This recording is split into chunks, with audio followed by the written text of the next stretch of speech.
On connaît bien le syndrome de la crise de la quarantaine masculine qui se traduit souvent par un divorce et un remariage avec une femme plus jeune, mais on parle moins souvent de la crise de la cinquantaine masculine qui, elle, s'accompagne souvent d'un corollaire inattendu, la collectionnite. Ah, bonjour. Ainsi s'en explique Jean Lejean qui a commencé sa collection de guitares l'année de ses 50 ballets, comme il dit.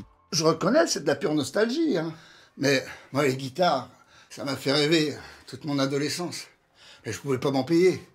Mais avec l'âge, les enfants sont grands, je profite. Même si je sais toujours pas en jouer.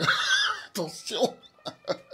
Aujourd'hui, aux grandes dames de sa femme Myriel, toute la retraite de Jean Lejean passe dans l'achat de ses guitares.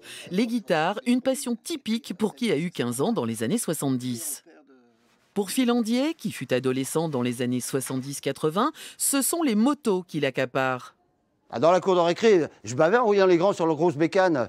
Ça me rendait fou, moi, qu'avec une vieille mob. Du coup, aujourd'hui, je me venge. Regardez celle-là.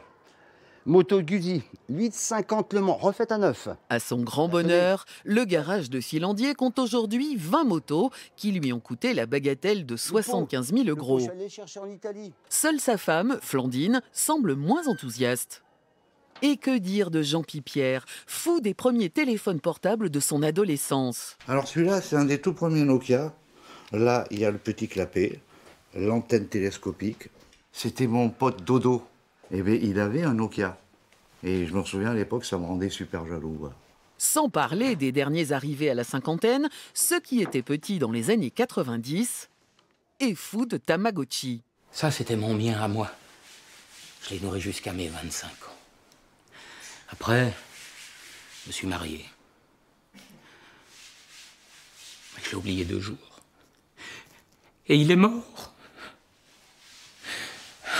Alors, la question qu'on est en droit de se poser est la suivante.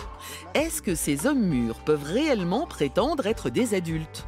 Et surtout, quand ils seront morts, qu'est-ce qu'elles vont bien pouvoir faire de toutes ces merdes ?